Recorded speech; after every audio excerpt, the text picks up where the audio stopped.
করতে কষ্ট হবে না, তখন আপনি ভদ্র হয়ে যাবেন, নম্র হয়ে যাবেন। কোন অভদ্র, কোন গালিগালাজ যারা করে তাদের সাথে ওলির নিসবত থাকতে পারে না।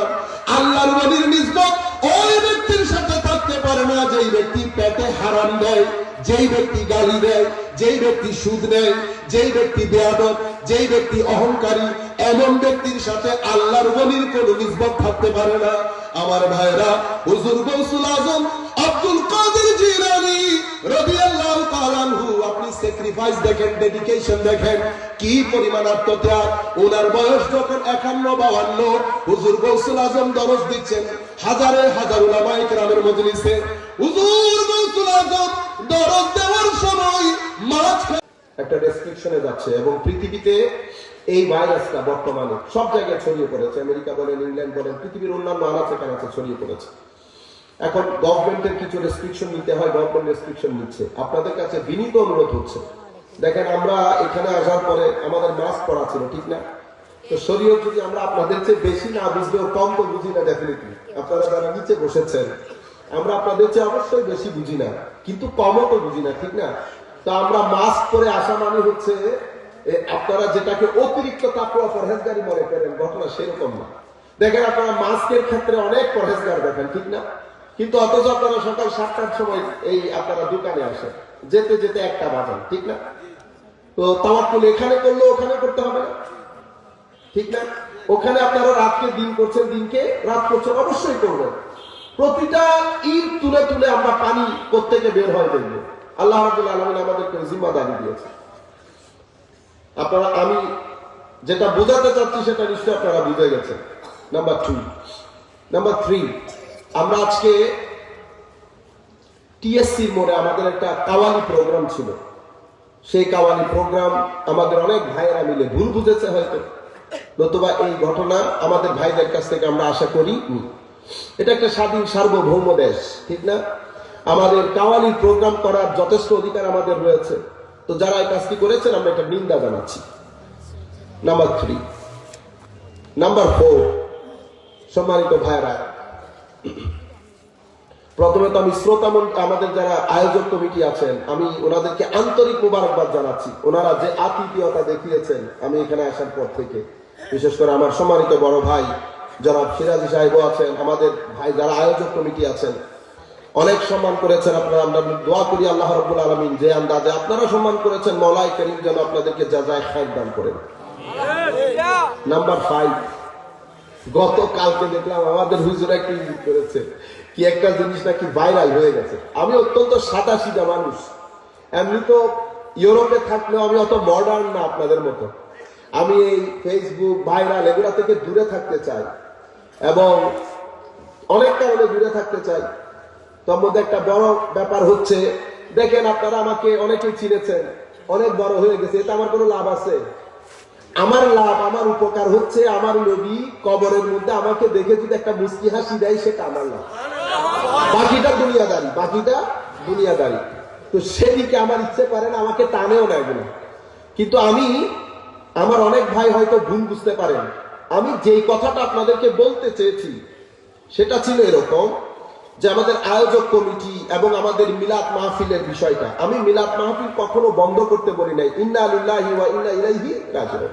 আমি যেটা আপনাদেরকে বলতে চেয়েছি, কলেবরটা ছোট করতে। যেমন আপনারা অত্র পেশকার পাড়াতে ধরেন আপনারা 50টা মাহফিল করেন, আমি বলতে চেয়েছি 50টা মাহফিল না করে আপনারা মসজিদ ভিত্তিক, প্রত্যেক এলাকার মসজিদ ভিত্তিক বড় বড় 2-4টা মাহফিল করেন। সেই মাহফিল গুলাতে আপনারা শিক্ষিত আলেমদেরকে দাওয়াত করেন, মোনাজাত করার জন্য বুজরক উলামায়ে দ্বীনকে দাওয়াত করেন। আমি এটা বোঝাতে চেয়েছি, কারণ আপনারা বুজরক বড় আলেমকে দাওয়াত করা ছেড়ে দিয়েছেন। কারণ আমরা সবাই এখন এটা মুখী, হেদায়েত কিন্তু এখান থেকে হয়। কোনখান থেকে? এখান থেকে হয়। হেদায়েত এখান থেকে হয় না। এখন বড় বড় আলেম যারা, তাদের সীমাবর্তী নূর থাকে, এমন নূর আলা আলেমের মজলিসে বসলে আপনার সীমা নূরে পরিপূর্ণ হবে। কিন্তু আমরা বড় আলেমকে দাওয়াত করি না। আমি এটা আপনাদেরকে বোঝাতে চেয়েছি। বাকি যে টাকাগুলা বাঁচবে সেগুলা দিয়ে আপনারা কিতাবপত্র বাংলাতে অনুবাদ করেন আমাদের পরবর্তী প্রজন্মের জন্য, ঠিক না? পরবর্তী প্রজন্মের জন্য শিক্ষা প্রতিষ্ঠান করেন, পরবর্তী প্রজন্মের জন্য। এখান থেকে আমার বক্তব্য শুরু। কেন? করা কেন প্রয়োজন? সম্মানিত ভাইরা, পরিবেশের মধ্যে ভারসাম্য নষ্ট হয়ে পরিবেশ দূষণ হয়, ঠিক না? এই যে আমরা এখন করোনার মহামারীতে ভীত সন্ত্রস্ত, কেউ কিন্তু জিনিসটা দেখি নাই, কিন্তু আমাদের আবহাওয়ার মধ্যে, পরিবেশ পরিস্থিতির মধ্যে এই জিনিসটাই, ভাইরাসটা বিরাজ করছে। কেউ দেখি না। কারা দেখেন? যারা স্পেশালিস্ট, যারা এই বিষয়ে স্পেশালিস্ট আছেন, তারা আমাদেরকে বলেছেন যে পরিবেশের মধ্যে এই ধরনের একটা ভাইরাস অ্যাটাক করেছে। আমরা কি দেখছি? আমরা দেখছি আমাদের আশেপাশে মানুষ অসুস্থ হচ্ছে, শ্বাসকষ্ট হচ্ছে, দুনিয়া থেকে চলে যাচ্ছে। আমরা দেখছি শুধু এতটুকু। আমাদের সমাজের মধ্যে কতিপয় স্পেশালিস্ট যারা আছেন, বিশেষজ্ঞ, ওনারা আমাদেরকে বলছেন যে এখানে ভাইরাস ঢুকেছে, এখানে ভাইরাস ঢুকেছে। তো ভাইরাস কি করে? আপনারা যখন শীতকাল আসে, সর্দি কাশিতে পড়েন, আপনারা এই বিষয়টা মনোযোগ দিয়ে শুনবেন দয়া করে। আমি একটা গ্রাউন্ড তৈরি করছি। সর্দি কাশি হয়, শীতকাল যখন আসে অতিরিক্ত সর্দি কাশি হয়, একটা আমরা বলি কি ভাইরাস জ্বর শুরু হয়েছে, ঠিক না? এগুলা সব কিছু পরিবেশের মধ্যে হয়, আবহাওয়ার মধ্যে হয়, যেটা আপনার বাহ্যিক শরীরের উপর ইম্প্যাক্ট করে, আপনাকে অসুস্থ করে তোলে। অনেক সময় এমন হয় আপনি অসুস্থ হতে হতে অ্যান্টিবায়োটিক খেতে হয়, একদিনে আপনার জ্বর বা আপনার ওই ইনফেকশন ছাড়ে না। অনেক সময় হসপিটালাইজ হতে হয়। আপনি জানেন অনেক সময় এই ধরনের ইনফেকশাস রোগের কারণে মানুষের ক্যান্সার হয়ে যায়, এতটুকু জানেন? তাইলে রোগ, কিছু রোগ প্যারাসিটামল দিয়ে আপনি ঠিক হয়ে যাচ্ছেন, কিছু রোগের কারণে অ্যান্টিবায়োটিক খেতে হচ্ছে, কিছু রোগের কোনো চিকিৎসাপত্র নাই, শুধু আপনাকে প্রহর গুনতে হয়। এটা আমাদের শরীরের দুনিয়ার মধ্যে আঘাত করে, আমাদের বাহ্যিক শরীরের মধ্যে। যেভাবে বাহ্যিক শরীরের বাহ্যিক পরিবেশ, আবহাওয়ার ইনফেকশন, দূষণের কারণে আমরা শারীরিকভাবে অসুস্থ হয়ে পড়ি, অনুরূপভাবে আমাদের আধ্যাত্মিক দুনিয়াতেও দূষণ হয়, আমাদের আধ্যাত্মিক দুনিয়াতেও দূষণ হয়। এখন আমরা যে পরিবেশ পরিস্থিতিতে বসবাস করছি, আমাদের আধ্যাত্মিক দুনিয়া, আমাদের স্পিরিচুয়াল হেলথ, আমাদের আধ্যাত্মিক দুনিয়ার মধ্যে একটা বড় দূষণ দেখা দিয়েছে। সেই দূষণ কখনো প্যারাসিটামলে, কখনো অ্যান্টিবায়োটিকে, কখনো সেটা নিরাময়যোগ্য না। যেটা নিরাময়যোগ্য না, সেই দূষণটা অ্যাটাক করেছে রসুলে পাকের শানে নবুওয়াতের উপর, রসুলে পাকের শানে নবুওয়াতের উপর। এখন আপনি যখন স্টেজের মধ্যে বসে, আপনি যখন অনলাইনে, আপনি যখন টিভিতে বসে হুজুরে করিম সাল্লাল্লাহু আলাইহি ওয়াসাল্লাম আমার মতো মানুষ, বড় ভাইয়ের মতো বলবেন, রসুলে পাক সাল্লাল্লাহু আলাইহি ওয়াসাল্লাম শুধু নবী ছাড়া অন্য কিছুই নন। হুজুর করিম সাল্লাল্লাহু আলাইহি ওয়াসাল্লাম ABC জানতেন না, উনি অজ্ঞ ছিলেন, ইলিটারেট ছিলেন। এই কথাগুলো যখন বলবেন, আপনার মজলিসের মধ্যে কেউ শিক্ষিত, কেউ কম শিক্ষিত, কেউ একেবারে লেখাপড়া করে নাই, প্রত্যেকেই যার যার বিবেক বুদ্ধি অনুযায়ী আপনার বক্তব্যগুলো রিসিভ করবে। আপনি যখন মজলিসে বসে আমার নবীর প্রাইভেট লাইফ সম্পর্কে কথা বলবেন, রসুলে পাকের সাথে প্রাইভেট লাইফ, হযরত আয়েশা সিদ্দিকা, খাদিজাতুল কুবরা রাদিয়াল্লাহু তাআলা আনহার কথাগুলো বলবেন, আমাদের যুবক সেই জানে না রসুলে পাকের শানবান, সম্মান কিভাবে করতে হয়, ঈমান কি। আপনি যখন এই কথাগুলো কোনো রাগ ডাক করা ছাড়া একেবারে সকলের সামনে তুলে ধরবেন, আপনি জানেন কত হাজারে যুবক আপনার মাহফিলে বসে ঈমান রেখে চলে যেতে হচ্ছে। কেন? কারণ আপনি শানে রিসালাতকে তুচ্ছ করে জাতির সামনে তুলে ধরেছেন। এটা একটা ফিতনা। এই ফিতনার মধ্যে আবার আপনি দেখেন, কেউ রসুলে পাকের সুন্নতকে মানে না, ওনারা আহলে কোরআন, ওনারা আহলে। দেখেন আমার ভাইরা যারা এখানে বসেছেন, কেউ আমার দুশ্মন না, আমি কারো সমালোচনা করছি না, আমি একটা ফ্যাক্ট বলছি। আপনি আমার সাথে দ্বিমত পোষণ করতে পারবেন, আমি আপনার সাথে সম্মানের সাথে দ্বিমত পোষণ করবো, আমাদের সাথে মারামারি কাটাকাটি হবে না। বুঝতে পেরেছেন? আপনি এখানে বসবেন, আমি আপনাকে সম্মান করবো, আপনি আমাকে সম্মান করবেন। আমি কথাগুলো বলে যাচ্ছি, আপনি শুনে যান, তারপর আপনি নিজে গিয়ে বিচার করবেন। কারণ আমি আজকে আমার কথাগুলোর মধ্যে হাদিসে পাক আনবো না। আমি গত সপ্তাহে মহেশকালীতে রসুলে পাকের শানে রিসালতকে আমি শুধু কোরআনের আলোকে তুলে ধরেছি, এবং সেদিন বলেছি, কারণ আজকে আপনারা অনেকে মহেশখালী থেকে এসছেন, সেদিন আপনাদেরকে বলেছি যে আমি কোরআনে পাকের মধ্যে এক অ্যাঙ্গেল থেকে ঢুকেছি, আজকে আরেক অ্যাঙ্গেল থেকে ঢুকবো, শুধু কোরআনে পাককে দেখানোর জন্য। আচ্ছা, এটা একটা অ্যাটাক হয়েছে। এখন একজন বলে রসুলে পাক শেষ নবী না। আপনি দেখেন এই অ্যাটাক গুলো কিসের উপর হচ্ছে? রসুলে পাকে শানে নবুওয়াতের উপর। একজন বলছে আমার আল্লাহর নবী শেষ নবী না, আল্লাহর নবী শেষ নবী না।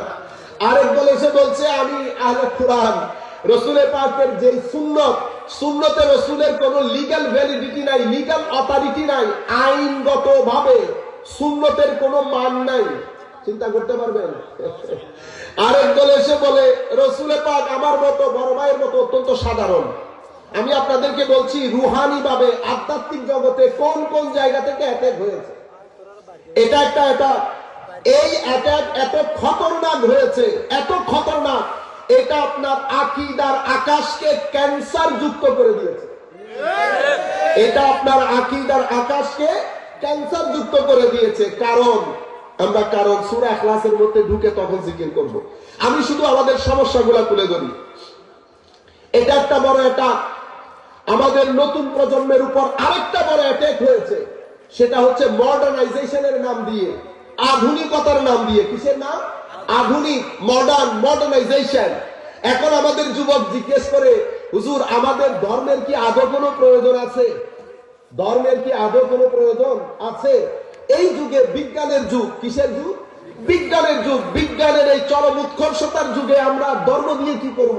ঠিক না?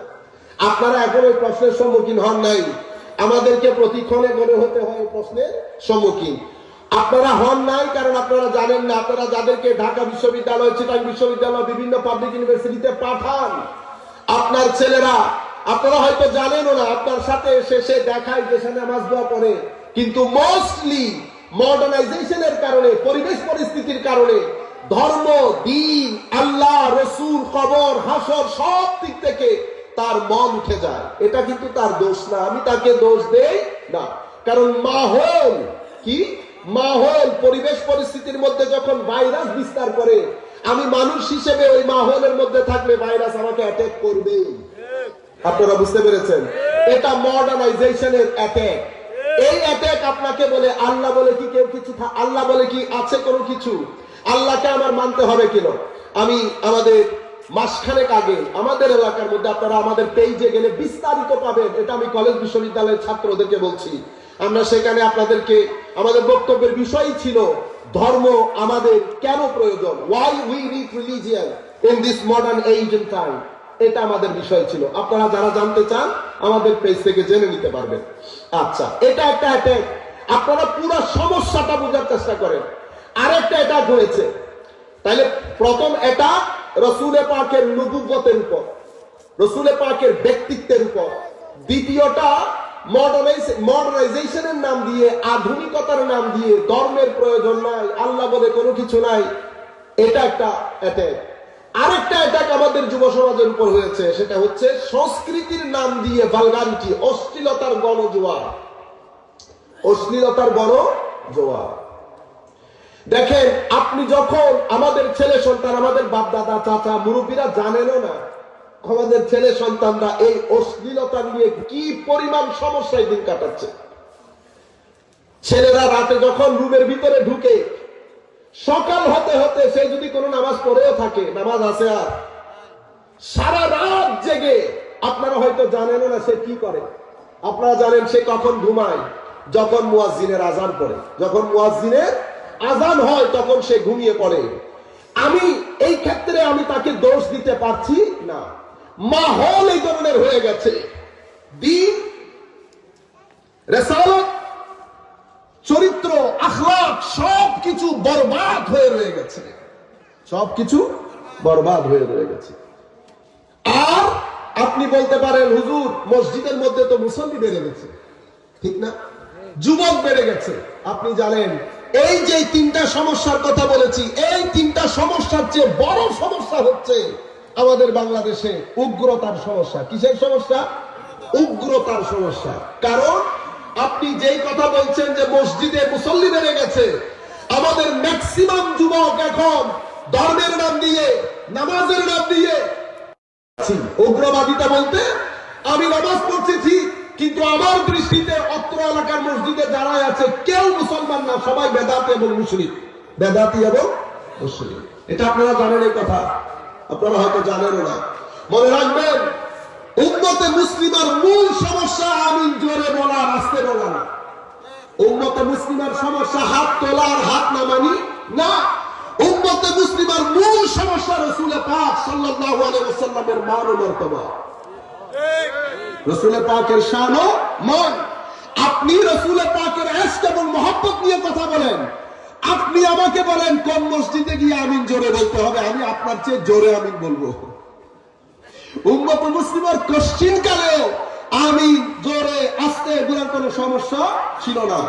উম্মতে মুসলিমার মূল সমস্যা রাসূল করিম সাল্লাল্লাহু আলাইহি ওয়াসাল্লামের শান ও মানে বেয়াদবি করার যে কালচার শুরু হয়েছে, সেই কালচারের কারণে উম্মতে মুসলিমা শত ধা বিভক্ত।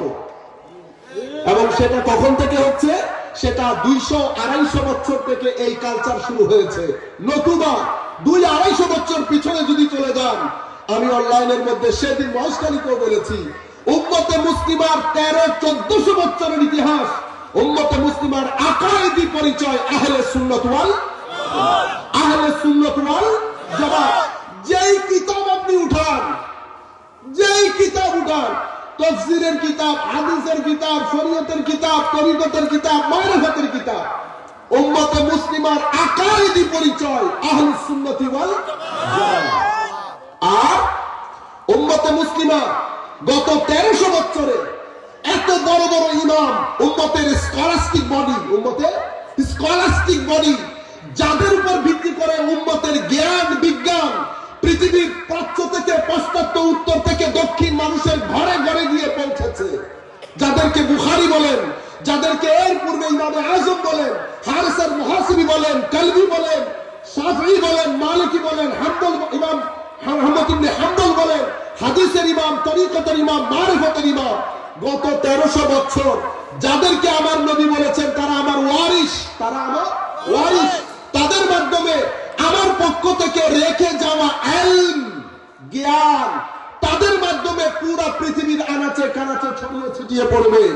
যাদের উপর অহংকার করে আমার নবী বলেছেন, আমার উম্মত কখনো পথভ্রষ্টতার উপর ঐক্যবদ্ধ হবে না। আমার উম্মত কেন হবে না? কারণ আমার উম্মতের মাথার উপর আল্লাহর কুদরতের হাত থাকবে। লা তাজতামি উম্মতি আলা দালালা, আমার উম্মত কখনো কোনো পথভ্রষ্টতার উপর ঐক্যবদ্ধ হবে না। শুধু কি তাই, আমার নবী দুনিয়া থেকে যাওয়ার কিছুদিন পূর্বে ঘোষণা করেন, উম্মত আমি যাওয়ার পরে ইন্নী লাস্তু আখশা আলাইকুম আন তুশরিকু বাদি, বুখারী শরীফের রাওয়ায়াত, আমি যাওয়ার পরে তোমরা শিরকে লিপ্ত হবে এই ভয় আমি করি না। আমার উম্মত কালেকটিভলি, সামষ্টিকভাবে শিরকে লিপ্ত হবে উম্মত, আমি এই ভয় করি না। আমার 23 বছরের তাবলীগ পৃথিবী থেকে শিরকের সম্ভাবনাকে চিরতরে মুছে দিয়েছে।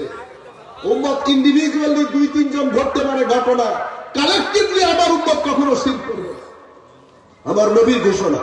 আমি কি ভয় পাই? আমি দুনিয়া দুনিয়া দুনিয়া। উম্মত তুমি অতিমাত্রায় দুনিয়াদার হয়ে যাবে, অতিমাত্রায় দুনিয়াদার হয়ে যাবে।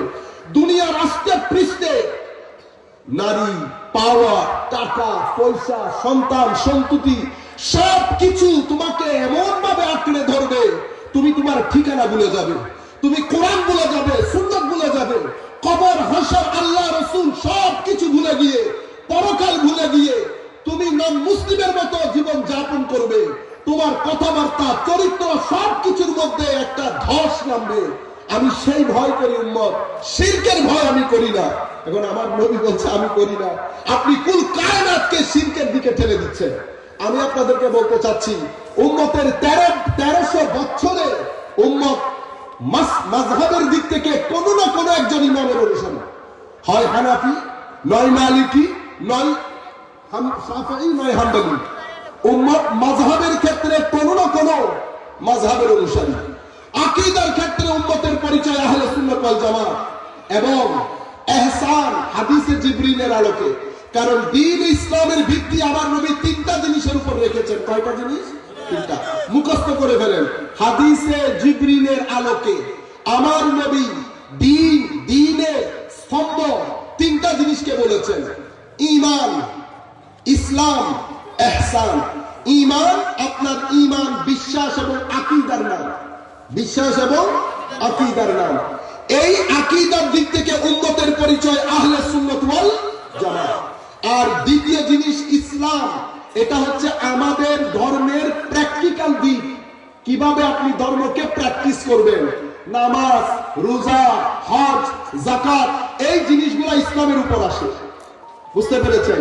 ইসলামের ক্ষেত্রে মানে এটার ক্ষেত্রে উম্মত যে কোনো একটা মাযহাবের অনুসারী। আজকের যুগে না, 1300 বছর। এরপরে 3 নম্বর জিনিস ইহসান। কি?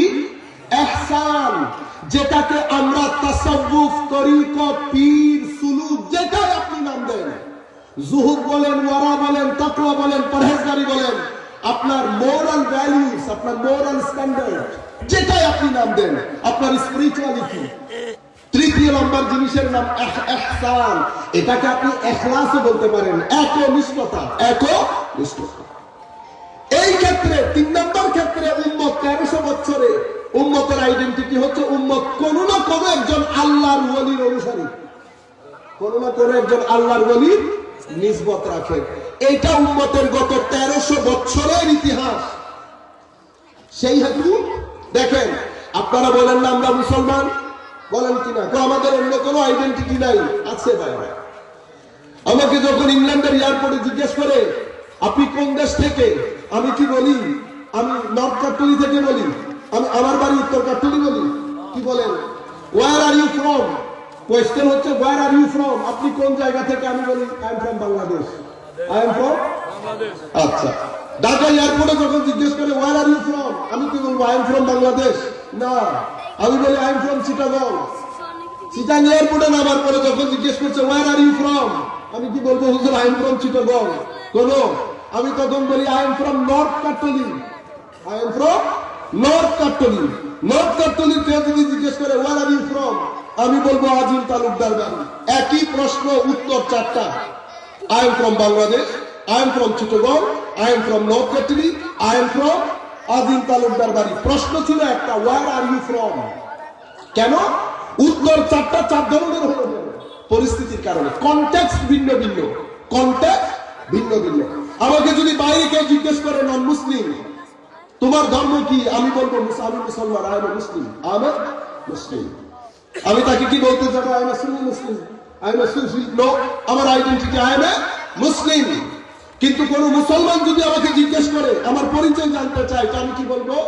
আমি মুসলমান, আকীদাতান সুন্নি, মাযহাবান হানাফি, মাযহাবান হানাফি, মাশরাবান কাদেরি, মাশরাবান কাদেরি। মানে সুলুক ও তরিকতের ক্ষেত্রে কাদেরি, মাযহাবের ক্ষেত্রে হানাফি, আকীদার ক্ষেত্রে সুন্নি, আহলে সুন্নাত ওয়াল জামাত।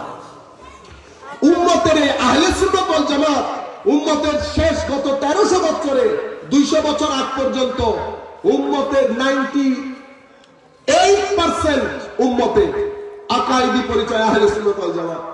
গত 200 বছরে সেটা একটু কমে গেছে, 80% আসছে। আপনি এখনো পর্যন্ত বিশ্বের যেই দেশে যান না কেন, উম্মতের আকাইদি পরিচয় আহলে সুন্নাত ওয়াল জামাত। যাই হোক, এটা আপনাদের কনফিডেন্সের জন্য, এটা আপনাদের জানার জন্য আপনাদেরকে জানালাম। এখন আরেকটা বড় হামলা যেটা উম্মতের উপর হয়েছে, সেটা কি? সেটা হচ্ছে আমাদের পক্ষ থেকে আমরা রাত দিন এক করে দিচ্ছি উম্মতকে আউলিয়ায়ে কেরাম থেকে ডিসকানেক্ট করে দিতে, আউলিয়ায়ে কেরাম থেকে ডিসকানেক্ট করে দিতে। বুঝতে পেরেছেন?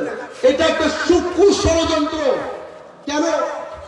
কারণ আউলিয়া সালেহীন, আউলিয়া সালেহীন এদের সিনার মধ্যে নূরে ইলাহি থাকে, এদের সিনার মধ্যে নূরে ইলাহি থাকে। এরা আল্লাহর খাস বান্দা না, বন্ধু। আল্লাহর শুধু বান্দা না, এরা আল্লাহর বন্ধু। এদের মজলিসে বসলে ভিতর পরিষ্কার হয়, এদের মজলিসে বসলে ভিতর পরিষ্কার হয়। আমরা এখন রাত দিন এক করে দিচ্ছি ওই জায়গা থেকে উম্মতকে ডিসকানেক্ট করতে। এখানে আরেকটা কথা বলবো যেটা আপনাদের অনেক খারাপ লাগবে। এই পরিস্থিতি সৃষ্টির পেছনে যারা ডিসকানেক্ট করার চেষ্টা করছে, যারা এগুলা ইনকার করে, অস্বীকার করে, তাদের চেয়ে সবচেয়ে বড় ড্যামেজ আমরা যারা তাসাউফ তরিকত মানি তারা করেছি। আমরা যারা তাসাউফ তরিকত মানি, আউলিয়ায়ে কেরামের দরবারে যাই, নিসবতগুলোকে সম্মান করি, আমরাই এটার সবচেয়ে বেশি ড্যামেজ করে দিয়েছি। কেন? আপনি আউলিয়ায়ে কেরামের নিসবত দাবি করবেন, নামাজ দোয়া করবেন না। আপনি আউলিয়ায়ে কেরামের নিসবত দাবি করবেন, চরিত্র সুন্দর হবে না। আপনি আউলিয়ায়ে কেরামের নিসবত দাবি করবেন, আপনার ভিতরে ইখলাস থাকবে না। আপনি আউলিয়ায়ে কেরামের নিসবত দাবি করবেন, আপনার মধ্যে মুজাহাদা থাকবে না। মুজাহাদা বলতে রাত দিন এক করে দেওয়া, চরিত্রকে সুন্দর করার জন্য। যেভাবে আপনারা ধান লাগানোর জন্য জমিন যেভাবে তৈরি করেন, আগাছা পরিষ্কার করে পানি ঢেলে জমিনকে চকচকে তরতরে করেন, যাতে ধান লাগালে 3 মাসের মধ্যে ধান আপনার ঘরে চলে আসে। সেই আন্দাজে যদি আপনি না করেন, আপনার ভিতর যদি আমল না থাকে, আখলাক না থাকে, তরিকত না থাকে, নামাজ না থাকে, ওয়ারা না থাকে, ইখলাস না থাকে, তো মানুষের কাছে গুড মেসেজটা যাবে না। তাহলে আমি কি বললাম?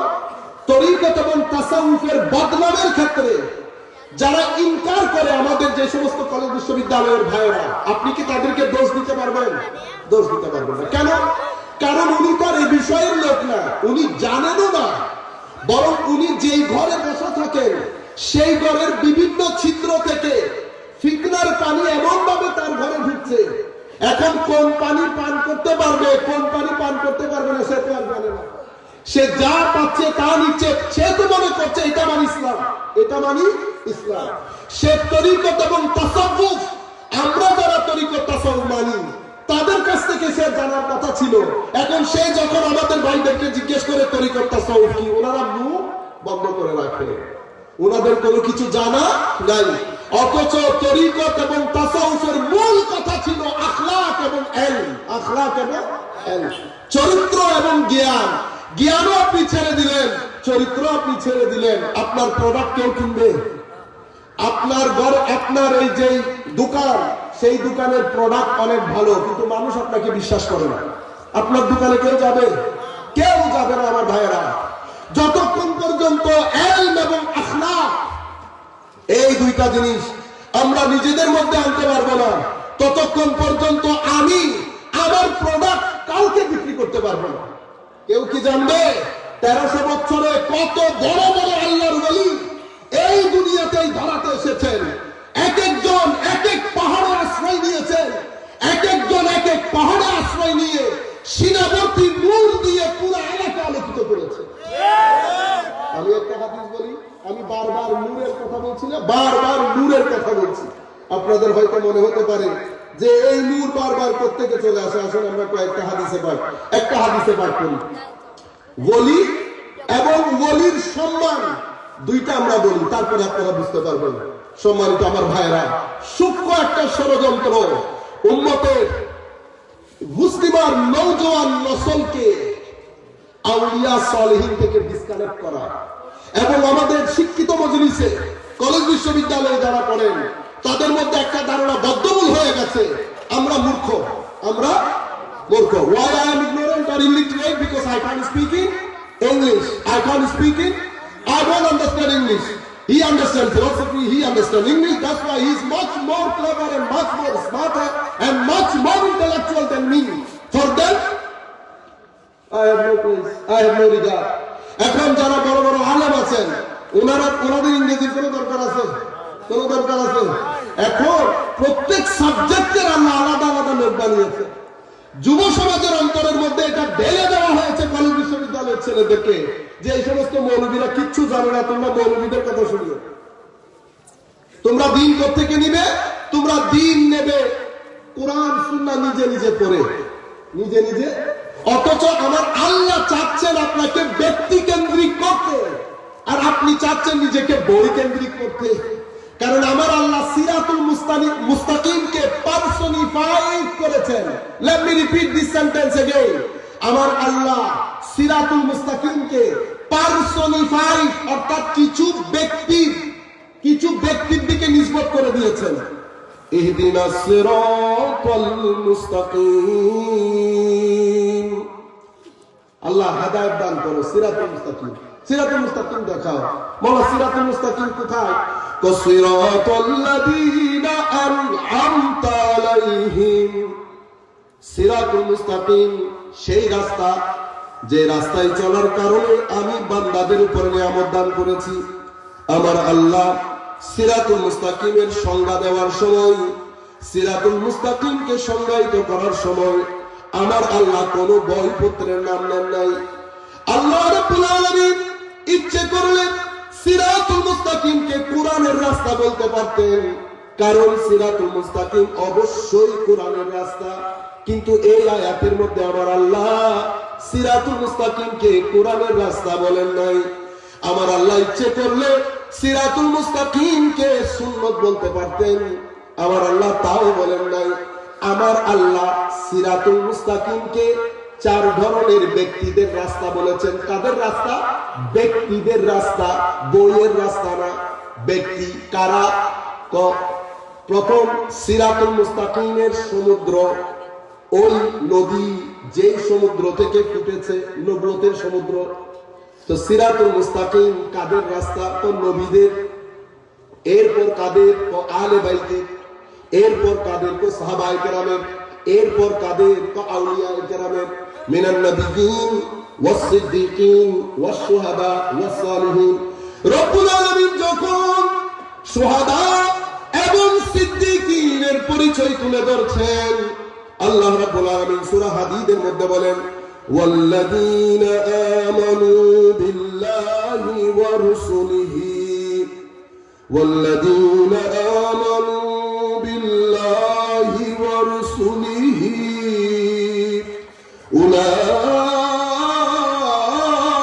উলাইকা হুমুস সিদ্দিকুনা ওয়াশ শুহাদাউ ইনদা রাব্বিহিম লাহুম আজরুহুম ওয়া নূরুহুম। আমার আল্লাহ সিদ্দিকিন শুহাদাদের পরিচয় তুলে ধরতে গিয়ে বলছেন, সিদ্দিকিন এবং শুহাদা কারা? ওয়াল্লাযীনা আমানু, যারা মুমিন। মাওলানা কারীম মুমিন কাদেরকে বলে? আমার আল্লাহ কোরআনে পাকের প্রায় শুরুর দিকে মুমিনের পরিচয় তুলে ধরার সময় বলেছেন, ইন্নামাল মুমিনুন আল্লাযীনা ইযা যুকিরাল্লাহু ওয়াজিলাত কুলুবুহুম। আমার ভাইরা, ওলি যদি বাদ দিয়ে দেয়, আউলিয়ায়ে কেরামকে যদি বাদ দিয়ে দেয়, তো কোরআনে পাকের মধ্যে আল্লাহ যাদেরকে মুমিন বলেছেন, এমন মুমিন টর্চ লাইট দিয়ে বাজারে খুঁজতে হবে। কোরআনে পাকের মধ্যে আল্লাহ যাদেরকে মুমিন বলেছেন, এমন মুমিন আপনি যদি ওলি বাদ দিয়ে দেন, তো মুমিন টর্চ লাইট নিয়ে বাজারে বের হতে হবে। কিভাবে?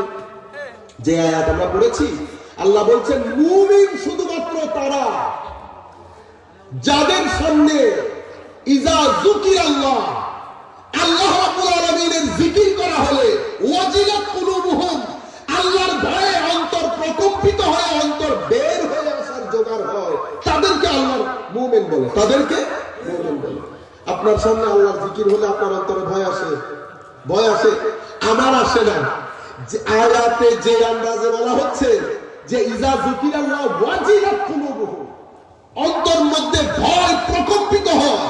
কারণ আমার আল্লাহ বলছেন সূরা হাদীদের আয়াতে, আলাম ইয়ানি লিল্লাযীনা আমানু আন তাখশা কুলুবুহুম লিযিকরিল্লাহি ওয়া মা নাযালা মিনাল হক।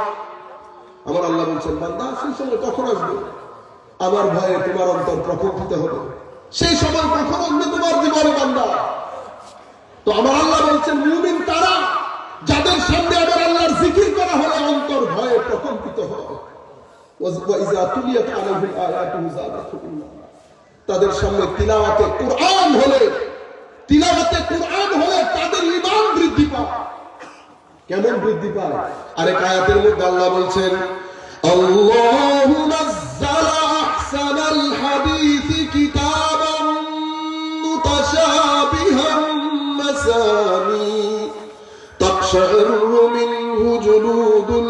الذين يخشون جلودهم الله نزل أحسن الحديث كتابا متشابها مثاني পবিত্র কোরআনের মধ্যে আল্লাহ বলছেন ওই সমস্ত মানুষ যাদের সামনে কোরআনে পাকের তিলাওয়াত হলে তাকশাইরু তাদের গায়ের লোম দাঁড়িয়ে যায় সুম্মা তালিনু জুলুদুহুম ওয়া কুলুবুহুম ইলা যিকরিল্লাহ যখন কোরআনে পাকের তিলাওয়াত যিকরে ইলাহি করা হয় আবার তাদের অন্তরে তাদের শরীরের মধ্যে একটা ঠান্ডা সুশীতল বাতাস বয়ে যায় যেটা তাদেরকে একেবারে কোমল করে দেয় পবিত্র কোরআনে মুমিনের বর্ণনা দিচ্ছে আর ওই যে ওয়াইজা তুলিয়াত আলাইহিম যাদাতুম ঈমানা শেষে আল্লাহ রাব্বুল আলামিন বলছেন সালাত আদায় করে সালাত কায়েম করে যাকাত আদায় করে ওয়া আলা রাব্বিহিম ইয়াতাওয়াক্কালুন এবং মাওলাই কারীমের উপর পরিপূর্ণরূপে আস্থা রাখে কোনো দুঃখ নাই কোনো ভয় নাই কোনো পেরেশানি নাই কেন তখন আমার আল্লাহ তাদের পরিচয় তুলে ধরছে বলছেন উলাইকা হুমুল মুমিনুনা হাক্কা তারাই প্রকৃত মুমিন তারাই প্রকৃত মুমিন এখন আমরা যদি মুমিন খুঁজি আল্লাহর ওলি বাদ দিয়ে আমাদেরকে প্রশ্নে বের হতে হবে সম্মানিত ভাই তো পবিত্র হাদিসে পাকের মধ্যে এখন দেখেন আমি কোরআনের আয়াতের পরে একটা হাদিস শুধু আপনাদেরকে বলবো যাতে আপনারা বুঝতে পারেন এটা ইমাম আবু দাউদ ইমাম নাসাই সবাই আওয়াজ করেছেন সবাই জানেন প্রসিদ্ধ হাদিস আন ওমর ইবনে খাত্তাব রাদিয়াল্লাহু আনহু قال قال النبي صلى الله عليه وسلم ان من عباد الله لاناسا আল্লাহর বান্দাদের মধ্যে কিছু বান্দা আছে সবাই না আল্লাহর বান্দাদের মধ্যে কিছু রজুল আছে রজুল বান্দা মাহুম বিআম্বিয়া ওয়ালা শুহাদা আমার নবী বলছেন তারা নবীও না শহীদও না ইয়াকবিতুহুমুল আম্বিয়া ওয়াশ শুহাদা ইয়াওমাল কিয়ামাতি বিমাকানিহিম মিনাল্লাহ আমার নবী বলছেন উম্মত আল্লাহর বান্দাদের মধ্যে কিছু বান্দা আছে তারা নবীও না তারা শহীদও না কিন্তু কিয়ামতের ময়দানে তাদের দোকান দেখে তাদের অবস্থান দেখে কিয়ামতের ময়দানে তাদের দবদবা দেখে তাদের শানমান দেখে তাদের স্ট্যাটাস দেখে আম্বিয়া এবং শুহাদা সবাই জানতে চাইবে আশ্চর্যান্বিত হবে অবাক হবে এরা নবীও না এরা শহীদও না কিয়ামতের ময়দানে আল্লাহ রাব্বুল আলামিন তাদেরকে এত সম্মানের আসরে কেন আসীন করালেন আমার নবী বলছেন ক্বালু ইয়া রাসূলুল্লাহ সাল্লাল্লাহু আলাইহি ওয়াসাল্লাম তুখবিরুনা মান হুম হাবিব আপনি আমাদেরকে জানিয়ে দেন আপনি আমাদেরকে বলেন ওনারা কারা তখন আমার নবী বললেন হুম কওমুন তাহাব্বু বিরূহিল্লাহি আলা গায়রি আরহামিন বাইনাহুম ওয়ালা আমওয়ালিন ইয়াতাকুনাহা আমার নবী বলছেন তাদের মধ্যে কোনো আত্মীয়তার সম্পর্ক নাই কোনো টাকা পয়সার লেনদেন নাই কিন্তু তারা একজন আরেকজনকে আল্লাহর জন্য ভালোবাসে তাদের মধ্যে কোনো সম্পর্ক নাই না আত্মীয়তার সম্পর্ক না টাকা পয়সার লেনদেন তারা দূর দূরান্ত থেকে পৃথিবীর বিভিন্ন দেশ থেকে বিভিন্ন গ্রাম থেকে এসে এক জায়গায় জড়ো হয় একজন আরেকজনকে ভালোবাসে শুধুমাত্র আল্লাহর জন্য শুধুমাত্র আল্লাহর জন্য আমার নবী বলছেন ফাওয়াল্লাহি ও আমার সাহাবায়ে কেরাম আল্লাহর কসম করে বলছি ইন্না উজুহাহুম লানুর নিশ্চয়ই তাদের চেহারার মধ্যে অনেক নূর থাকবে তাদের চেহারা অনেক নূরানি হবে ওয়া ইন্নাহুম লাআলামু তাদের চেহারা নূর তাদের শরীরে নূর তারা যেখানে বসবে সেটা নূর তাদের নূর দেখে মুনাফিকরা কোরআনে পাকের আয়াত মুনাফিক ওয়া ইয়াকুলুল মুনাফিকুন তাদের নূর দেখে মুনাফিকরা তাদের পেছনে পেছনে গিয়ে বলবে নাক্তাবিস মিন নূরিকুম তোমরা যদি তোমাদের নূর থেকে আমাদেরকে কিছু নূর ধার দিতা তখন ওই সমস্ত নূরওয়ালারা বলবে পৃথিবীতে যাও নূর যদি ইনকাম করতে হয় ওখান থেকে ইনকাম করে নিয়ে আসো ওখান থেকে ইনকাম করে নিয়ে আসো তো আমার নবী বলছেন ইন্না উজুহাহুম লানুর ওয়া ইন্নাহুম আলা নূর তারা নূরের উপর হবে চেহারা নূরানি হবে তখন আমার নবী বলছেন লা ইয়াখাফুন ইজা খাফান নাস কুল কায়নাত যখন ভয়ে প্রকম্পিত হবে তাদের কোনো ভয় থাকবে না ওয়ালা ইয়াহজানুনা ইযা হাজিনান নাস। কুল কায়নাত যখন পেরেশান হবে, একজন আরেকজন থেকে পলায়ন করবে, বাবা পুত্র থেকে পলায়ন করবে, পুত্র বাবা থেকে, সন্তান সন্ততি তার মা থেকে, মা সন্তান সন্ততি থেকে, স্বামী স্ত্রী থেকে, স্ত্রী স্বামী থেকে, একজন আরেকজন থেকে পলায়ন করবে। সবার মধ্যে ভীতি থাকবে। আমার নবী বলছেন আল্লাহর ওই বান্দায়ে হকের না কোনো ভয় থাকবে, না কোনো পেরেশানি। এটা বলে আমার নবী কোরআনের আয়াত তেলাওয়াত করেছেন, আলা ইন্না আউলিয়া আল্লাহি লা খাউফুন আলাইহিম ওয়ালা হুম ইয়াহজানুন। এই হাদিসে পাকের পরে আমার নবী কোরআনে পাকের এই আয়াত তেলাওয়াত করেছেন যে সাবধান সাবধান, আল্লাহর ওলিদের কোনো ভয় নাই, আল্লাহর ওলিদের কোনো পেরেশানি নাই। কিন্তু আমার ভাইরা, আমি বলতে চাচ্ছি, আমরা যারা আল্লাহর ওলিদের সাথে নিসবত রাখি, আল্লাহর ওলিদের নিসবতকে সম্মান করি, ভাইরা আমার, এই নিসবতকে সবচেয়ে বেশি দুর্নাম করেছি আমরা। কেন? আল্লাহর ওলির সাথে নিসবত রাখলে বান্দা নামাজি হতে হয়, নামাজ না পড়লে আল্লাহর ওলিরা নিসবত রাখেন না। আপনাদের কেমন মনে হয় এই ওলিরা দুনিয়া ছেড়ে, সন্তান সন্ততি ছেড়ে পাহাড়ের উপরে নির্জনে বসে আল্লাহ আল্লাহ করে বছরের পর বছর অতিবাহিত করেছে? হুজুর গৌসে আজম আব্দুল কাদের জিলানী রাদিয়াল্লাহু তাআলা আনহু 18 বছর বয়সে পরিবার পরিজন ছেড়ে দূর বাগদাদে চলে গেছেন। মা ছেড়ে, ভাই ব্রাদার ছেড়ে, আত্মীয় স্বজন ছেড়ে 18 বছর বয়সে কি জন্য? দ্বীন ইসলামের খেদমতের জন্য, শরীয়ত তরিকত মারফতের খেদমতের জন্য গেছেন। তো গেছেন 18 বছর বয়সে। হুজুর গৌসুল আজম কখনো এই জায়গায়, কখনো ওই জায়গায়, এই ধাক্কা ওই ধাক্কাকে না খেয়ে না পড়ে, কোন জায়গা নাই, ঠিকানা নাই, খাওয়া নাই, দাওয়া নাই, শুধু আমার আল্লাহকে খুশি করার জন্য বান্দা যখন লেগে থাকে আমার আল্লাহর কুদরতির কদম ধরে পড়ে থাকে, মওলা তোমার সন্তুষ্টি চাই, মওলা তোমার সন্তুষ্টি চাই। আমি গুনাহগার হতে পারি, আমি নাপাক হতে পারি, দুনিয়ার ধোঁকা, নফসের ধোঁকা, শয়তানের ধোঁকায় পড়ে মওলা আমি গুনাহ করি, কোনো সন্দেহ নাই, আমি তোমার অবাধ্য, কোনো সন্দেহ নাই, কিন্তু আমি তোমাকে ভয় করি, আমি তোমাকে ভালোবাসি, আমি তোমাকে পেতে চাই। মওলা রে, কাল কিয়ামতের ময়দানে তুমি আমাকে জান্নাত দিয়ে যদি দেখা না দাও, ওই জান্নাতের আমার কোনো দরকার নাই। মওলা আমি ওই কারণে পোষণ করি, ওই মহব্বত তোমাকে করি, কিন্তু দুনিয়ার ধোঁকায় পড়ে আমি ইস্তেকামত থাকতে পারি না। মওলায়ে করিমের কুদরতের কদম ধরে যখন আপনি দিনকে দিন, রাতকে রাত, বছরকে বছর কাটিয়ে দেবেন, হঠাৎ করে আমার আল্লাহ আপনাকে গ্রহণ করে নেন। যেই দিন থেকে ক্লিক হয়ে যায়, সেই দিন থেকে আর পিছন ফিরে তাকাতে হয় না। মানুষ ঘুমিয়ে পড়ে, আর আপনার তাহাজ্জুদ পড়তে কষ্ট হবে না, হালাল রুজি বক্ষণ করতে কষ্ট হবে না। তখন আপনি ভদ্র হয়ে যাবেন, নম্র হয়ে যাবেন। কোন অভদ্র, কোন গালিগালাজ যারা করে তাদের সাথে ওলির নিসবত থাকতে পারে না। আল্লাহর ওলির নিসবত ওই ব্যক্তির সাথে থাকতে পারে না যেই ব্যক্তি পেটে হারাম দেয়, যেই ব্যক্তি গালি দেয়, যেই ব্যক্তি সুদ নেয়, যেই ব্যক্তি বেয়াদব, যেই ব্যক্তি অহংকারী, এমন ব্যক্তির সাথে আল্লাহর ওলির কোন নিসবত থাকতে পারে না। আমার ভাইরা, হুজুর গৌসুল আজম আব্দুল কাদের জিলানী রাদিয়াল্লাহু তাআলা আনহু, আপনি স্যাক্রিফাইস দেখেন, ডেডিকেশন দেখেন, কি পরিমাণ আত্মত্যাগ।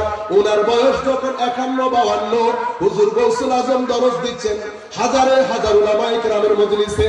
হুজুর গৌসুল আজম দরজ দেওয়ার সময় মাঝখানে চুপ হয়ে গেলেন, চোখ দিয়ে অজর দ্বারাই পানি পড়ছে, লোকজন হুজুর গৌসুল আজমের দিকে তাকিয়ে আছে। এরপরে অনুষ্ঠানের পরে জিজ্ঞেস করলেন, হুজুর মাঝ পথে আপনি কেন তকরির বন্ধ করে দিলেন? হুজুর গৌসুল আজম জবাব দিলেন, কিছুক্ষণ আগে আমার মা ইন্তেকাল করেছে, কিছুক্ষণ আগে আমার মা ইন্তেকাল করেছে। আমি আমার মাকে ছেড়েছি সেই 18 বছর বয়সে। এই দিন, এই শরীয়ত, উম্মতের তরবিয়তের জন্য আজকে আমি ধারে ধারে ঘুরছি। আমার বয়স হয়ে গেছে 51-52। পরিবার পরিজন ছেড়ে আল্লাহর ওলিরা কখনো বনে, কখনো জঙ্গলে, শুধু নির্জনে ফোকাস করার জন্য কনসেন্ট্রেট করার জন্য, আল্লাহর ধ্যানে ইবাদতে নিমগ্ন থাকার জন্য। ভাইরা আমার, আজকের এই মুহূর্ত পর্যন্ত পৃথিবীর কোন ইমাম, পৃথিবীর কোন আলেম, আমি বলছি পৃথিবীর কোন আলেম, বড় জিম্মাদারি নিয়ে বলছি, এই কারণে আল্লাহর ওয়ালিদের সমালোচনা করার দুঃসাহস দেখাইতে পারে নাই ইবনে তাইমিয়া সহ। কেন? কারণ আল্লাহর ওয়ালিরা জাহেরান এবং বাতিনান, চরিত্রের দিক থেকে এবং জ্ঞানের দিক থেকে নবী করিম সাল্লাল্লাহু আলাইহি ওয়াসাল্লামের ধারক এবং বাহক হিসেবে সমাজে ছিলেন, ইলম প্রচার করেছেন। কখনো ঘৃণার চাষ করে নাই, মহব্বতের চাষ করেছেন, ইলমের চাষ করেছেন, আখলাকের চাষ করেছেন। একজন ওলি এক সমাজের মধ্যে বসে পুরো মাইল এরিয়াকে প্রজ্বলিত করেছেন, নুরানি করেছেন, মুনাব্বর করেছেন। কিন্তু আজকে আমরা সেই নিসবত দাবি করে সেই নিসবতকে সবচেয়ে বেশি অপমানিত, লাঞ্ছিত করছি আমরা। কেন? আপনি যদি পরিবর্তন না হন, তা আপনি যেখানে নিসবত দাবি করছেন সেটা বদনাম হবে না? আপনারা যেখানে নিসবত দাবি করেন প্রত্যেকে একবার চাইবেন, ধরেন আমি মাইজ ভান্ডার দরবার শরীফের সাথে সংশ্লিষ্ট, আমি হুজুর গৌসে মাইজ ভান্ডারী রাদিয়াল্লাহু তাআলা আনহুর চরিত্র পড়ে উনি আমাকে কি গাইডলাইন দিচ্ছেন সেটা আমার জানতে হবে না, মূল নীতি জানতে হবে। আপনি যদি মূল নীতি না জানেন, নিসবত তো যে কেউ দাবি করতে পারে, নিসবত যে কেউ দাবি করতে পারে। মনে রাখবেন, নিসবতের হায়া করবেন, নিসবতের হায়া করবেন, যাতে কেউ আমার কারণে আমার নিসবতকে সমালোচনা করতে না পারে। আমার ভাইরা, এই হচ্ছে আল্লাহর ওয়ালিদের অবস্থান, ঠিক না? এখন আপনি দেখেন এই অবস্থানকে আল্লাহ রাব্বুল আলামিন কতটুকু গুরুত্ব দিয়েছেন। আমরা কয়েকবার দরুদে পাক করি, সালাতুল ইয়া রাসূলুল্লাহ আলাইকুম সালামুন ইয়া হাবিবাল্লাহ আলাইকুম তেরে নসল পাক মে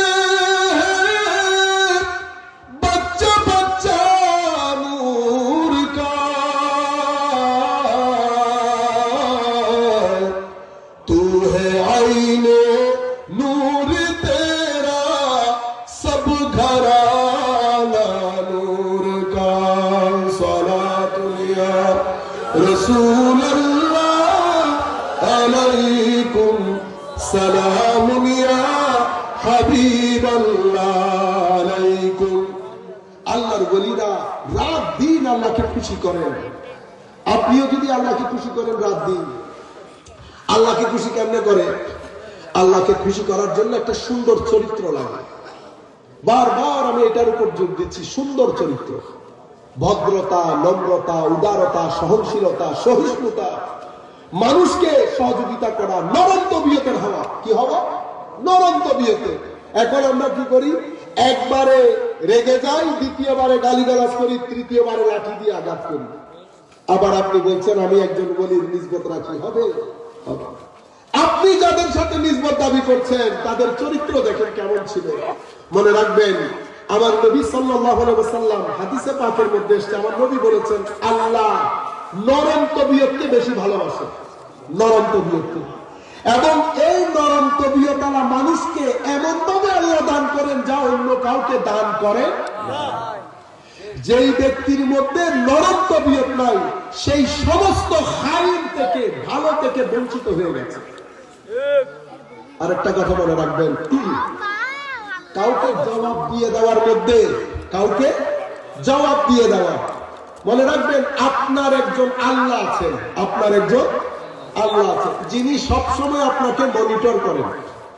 উনি কোনোদিন কোনো কারণে কখনো আপনাকে ঠকাবেন না, কখনো ঠকাবেন না উনি আপনাকে। আপনি উনার উপর তাওয়াক্কুল রাখবেন। কেউ যদি আপনাকে ঠকাতে চায়, সবর করবেন, সবর করবেন। কেন? কারণ দিনকে রাত করতে আমার আল্লাহর 2 সেকেন্ডের দরকার হয় না, আবার রাতকে দিন করতে 2 সেকেন্ডের দরকার। শুধু আপনি আল্লাহর দরবারে বলবেন, আল্লাহ আমি অখুশি না। কেউ আপনাকে করেছে কোনো কিছু, আপনি বলবেন আল্লাহ আমি অখুশি না, আমার আল্লাহ আপনাকে সুদে আসলে দিয়ে ভরপুর করে দেবে। কিন্তু আমাদের ওই বিশ্বাস নষ্ট হয়ে গেছে। কেন? ওই বলেছে না, পরিবেশের মধ্যে দূষণ হয়ে গেছে। যার কারণে তাকওয়া, ওয়ারা, পরহেজগারি, জায়নামাজ, নামাজ সবকিছু আমাদের থেকে উঠে ধুয়ে মুছে সাফ হয়ে গেছে। এখন সময় এসেছে আমাদের মধ্যে জিন্দেগি আনা। আমাদের মধ্যে যদি জিন্দেগি না আসে, আমরা যদি রোগা থাকি, তো রোগা রুগ্ন মানুষ যাদের গায়ের জ্বর হয়, উঠতে ইচ্ছে করে, বসতে ইচ্ছে করে, গায়ের জ্বর বেশি হলে, তো রোগা মানুষ উঠতে বসতে পারে। নিসবত যদি সহি হয়, আল্লাহর ওলিদের অবস্থান দেখেছেন, এখন সেই আল্লাহর ওলিরা আপনাদের জন্য কি করতে পারেন আপনারা এখন দেখেন। এটা মুসলিম শরীফের রিওয়ায়াত, যেটা বুখারী শরীফের মধ্যে এসেছে। বুখারী শরীফের রিওয়ায়াত ইমাম নাসাঈ বর্ণনা করেছেন, অসংখ্য মুহাদ্দিস বর্ণনা করেছেন। যদি বুখারী শরীফের মধ্যে এসে যায়, আর কোনো হাদিস বলার দরকার হয় আমার ভাইরা। কারণ নবী বলছেন, আন আবি সাঈদ আল-খুদরি রাদিয়াল্লাহু তাআলা আনহু قال قال رسول الله সাল্লাল্লাহু তাআলা আলাইহি ওয়াসাল্লাম, হযরত আবু সাঈদ খুদরি থেকে বর্ণিত, তিনি বলেন রাসূল করিম সাল্লাল্লাহু আলাইহি ওয়াসাল্লাম ইরশাদ করেন, মা মুজাদালাতু আহাদিকুম ফিল হক ইয়াকুনু লাহু ফিদ দুনিয়া বিআশাদ্দা মুজাদালাতাম মিনাল মুমিনিনা লিরাব্বিহিম ফি ইখওয়ানিহিম আল্লাযীনা উদখিলুন নার। আমার নবী বলছেন, হে আমার উম্মত, দুনিয়াতে কোনো হকের জন্য তোমরা কারো কাছ থেকে কোনো কিছু পাও, এটা আদায়ের জন্য তোমরা যেই পরিমাণ যুক্তি তর্ক করো, যেই পরিমাণ আর্গুমেন্ট করো, তোমরা চিন্তা করে দেখো, তোমাদের হক আদায়ের জন্য তোমরা কি পরিমাণ যুক্তি তর্ক করো। আমার নবী বলছেন, যেই আন্দাজে, যেই ধরনে, যেই ভাবে, যত শক্তিমত্তার সাথে তোমরা যুক্তি তর্ক করো হক আদায়ের জন্য, তার চেয়ে অনেক অনেক অনেক বেশি যুক্তি তর্ক করবে কারা? আল্লাহর ওলিরা। কারা? আল্লাহর ওলিরা। কেন করবেন? আল্লাহর ওলিরা তাদের সেই সমস্ত নিসবত ওয়ালা, তাদের ভাই, যাদেরকে আমার আল্লাহ তাদের কৃতকর্মের জন্য জাহান্নামে দিয়েছেন। কিসে? জাহান্নামে। সেই ব্যক্তিদেরকে জাহান্নাম থেকে বের করার জন্য আল্লাহর ওলিরা, মুমিনরা, মারবে হাকরা কিয়ামতের ময়দানে মাওলাই করিমের কোর্টে আল্লাহর সাথে সুহাগে যুক্তি তর্ক করবেন অনেক কঠিন ভাবে। মাওলা, তুমি আমার এই ভাইদেরকে কেন জাহান্নাম দিলা? রাসূল করিম সাল্লাল্লাহু আলাইহি ওয়াসাল্লাম বলছেন, ক্বাল ইয়াকুলুন, তারা আল্লাহর দরবারে বলবে, রব্বানা ইখওয়ানুনা কানু ইউসাল্লুনা মা'ানা ওয়া ইয়াসুমুনা মা'ানা ওয়া ইয়াহুজ্জুনা মা'ানা। তখন তারা আল্লাহর দরবারে বলবে, রব্বানা, ও আমাদের প্রতিপালক, তারা আমাদের ভাই, যাদেরকে আপনি জাহান্নামে দিয়েছেন। মাওলাই করিম, তারা আমাদের ভাই, তারা আমাদের সাথে নামাজ পড়তো, আমাদের সাথে রোজা রাখতো, আমাদের সাথে হজ করেতো, তাদেরকে কেন তুমি জাহান্নাম দিয়ে দিলা? এখন কারা আল্লাহর দরবারে কথা বলছে? আল্লাহর ওলিরা। এই রিওয়ায়াত নবী করিম সাল্লাল্লাহু আলাইহি ওয়াসাল্লামের। আমার নবী বলছে, দুনিয়ার হক আদায়ের জন্য যেই আন্দাজে তোমরা যুক্তি তর্ক করো, তার চেয়ে অনেক বেশি যুক্তি তর্ক আল্লাহর ওলিরা আল্লাহর কোর্টে আল্লাহর সাথে করবেন। তবে মনে রাখবেন, এই যুক্তি তর্ক মহব্বতের যুক্তি তর্ক। কিসে? মহব্বতের। কেন? আল্লাহ দুনিয়াবাসীকে দেখাতে চাচ্ছে, হে দুনিয়াবাসী, দেখো এই বান্দাদেরকে দেখো, আমার এই বান্দারা তোমরা যখন শুয়ে যেতে তারা বিছানা থেকে পিঠ আলোক করে ফেলতো। তোমরা যখন বিছানায় যেতে তারা বিছানা থেকে পিঠকে পৃথক করে ফেলতো। তাতাজাফা জুনুবুহুম আনিল মাদাজি ইয়াদউনা রাব্বাহুম খাউফান ওয়া তামআ। ও আমার বান্দারা, তোমরা যখন বিছানায় যেতে ঘুমানোর জন্য, আমার বান্দারা বিছানা থেকে উঠে যেত। মাওলা বিছানা থেকে উঠে কি করতো? পুরা রাত আমার কুদরতি দুই কদমের মাঝখানে সিজদায় পড়ে থাকতো, সিজদায় পড়ে থাকতো। এই কারণে মাওলাই করিম তাদের ইবাদত, তাদের মুজাহাদা কেন করবে না? আমার আল্লাহ বলছেন, বান্দারে, আজকে আমি তাদেরকে এই সুযোগ, এই মার্তাবা, এই মাকাম দিয়েছি দুনিয়াবাসীকে দেখানোর জন্য। তোমাদের কাছে অবাক লাগতে পারে, অবাক লাগার কোনো কিছু নাই। এই বান্দারা পুরা দুনিয়া ছেড়ে বছরের পর বছর নির্জনে আমার ইবাদত করেছে, আমার কুদরতির কদমের মাঝখানে আমাকে সন্তুষ্ট করার জন্য পড়েছিল, আমাকে সন্তুষ্ট করার জন্য পড়েছিল। এখন তারা আল্লাহর দরবারে রীতিমতো ঝগড়া করছে। ঝগড়া বলতে আপনারা ওই ঝগড়া বুঝিয়ে দেন, এটা মহব্বতে বাবা ছেলে করে দিতে হবে, দিতে হবে। এটার ব্যবস্থা কে করেছে? খুদ আমার আল্লাহ করে দিয়েছে। তারা কি বলবে? আমার সাথে বলা, আমাদের সাথে রোজা রেখেছে, হজ করেছে, যাকাত দিয়েছে। তখন আমার আল্লাহ বলবেন, কি বলবে? আমার আল্লাহ বলবেন ফাআদখালতাহুমুন নার ক্বাল ফায়াকুল ইযহাবু ফাআখরিজু মান আরাফতুম মিনহুম। তখন আমার আল্লাহ বলবেন, আচ্ছা ঠিক আছে, যাও জাহান্নামের মধ্যে গিয়ে যাদেরকে তোমরা চেনো তাদেরকে জাহান্নাম থেকে বের করে আনো। এটা আল্লাহর ওয়ালিদের সাথে যদি নিসবত রাখেন, নিসবতের যদি হায়া করেন, নিসবতে হায়া করেন, নিসবতের হায়া করলে আল্লাহর ওয়ালিরা কিয়ামতের দিন আমাদেরকে ভুলবে না। কিন্তু আমরা নিসবতের হায়া করি না, আমরা ভদ্র হতে পারি নাই, নম্র হতে পারি নাই, নামাজি হতে পারি নাই, হালাল রোজগার নিজেদের পেটে দিতে পারি নাই, কিন্তু শুধু নিসবত দাবি করি। এমন নিসবত কিয়ামতের ময়দানে কোনো কাজে আসবে না। আপনারা বলতে পারেন এটা কি ধরনের কথা? আমার ভাইয়েরা, যেই নিসবত দুনিয়ায় কোনো কাজে আসে না, সেই নিসবত আখিরাতেও কোনো কাজে আসবে না। আপনারা আমাকে বলতে পারেন নিসবত দুনিয়াতে কি কাজে আসে? যেই নিসবত দুনিয়াতে আপনাকে আল্লাহ ওয়ালা বানাতে পারবে না, যেই নিসবত দুনিয়াতে আপনাকে জায়নামাজে বসাইতে পারবে না, সেই নিসবত কিয়ামতের দিনও কোনো কাজে আসবে না। বুঝতে পেরেছেন? যেই ইলম দুনিয়ার জিন্দেগিতে আপনাকে আমল করাইতে পারে নাই, সেই ইলম কিয়ামতের দিন আপনার কোনো কাজ দেবে না। আপনারা বুঝতে পেরেছেন? আমি একটা এক্সাম্পল দেই, বুঝতে পারবেন। প্রচুর বৃষ্টি হচ্ছে, আমার বগলের নিচে একটা ছাতা আছে। আমি যদি ছাতা আমার মাথার উপর না ধরি, বৃষ্টি থেকে বাঁচবো? কি মনে হয় বাঁচবো? এখন আমি যদি বলি ভাইজান বৃষ্টি হচ্ছে, আমি দেখি নাই মনে করেছেন? আমি দেখেছি তো, এই যে ছাতা। তো মানুষ কি বলবে? বাইরে ছাতা যদি মাথার উপর না ধরো, বৃষ্টি থেকে বাঁচার উপায়? আল্লাহ রাব্বুল আলামিন আমাদের হারিও নাসির হোক। সম্মানিত উপস্থিতি, আমরা কোরআনে পাক থেকে যে দুইটা আয়াতে পাক তিলাওয়াত করেছি, তিনটা আয়াত তিলাওয়াত করেছি। একটা কুল হুয়াল্লাহু আহাদ, কুল হুয়াল্লাহু আল্লাহুস সামাদ, লাম ইয়ালিদ ওয়া লাম ইউলাদ ওয়া লাম ইয়াকুল লাহু কুফুয়ান আহাদ। তাওহীদ আমাদের ইসলামী শরীয়তের মধ্যে আমাদের আকীদার জান হচ্ছে তাওহীদ। আকীদার জান তাওহীদ। আমাদের জাগরণ, মুসলিম উম্মাহ জাগরণ, আমাদের সবকিছুর শিকড় হচ্ছে তাওহীদ ইলাহি। তাওহীদে ইলাহি। তাওহীদ কি? তাওহীদ হচ্ছে আপনার ভিতর বাইর, ভিতর বাহির সবকিছু থেকে আল্লাহ ছাড়া সবকিছুকে না করে দেওয়া, এটাকে তাওহীদ বলে। এটাকে তাওহীদ বলে। এতটুকু তো আপনারা বুঝতে পেরেছেন।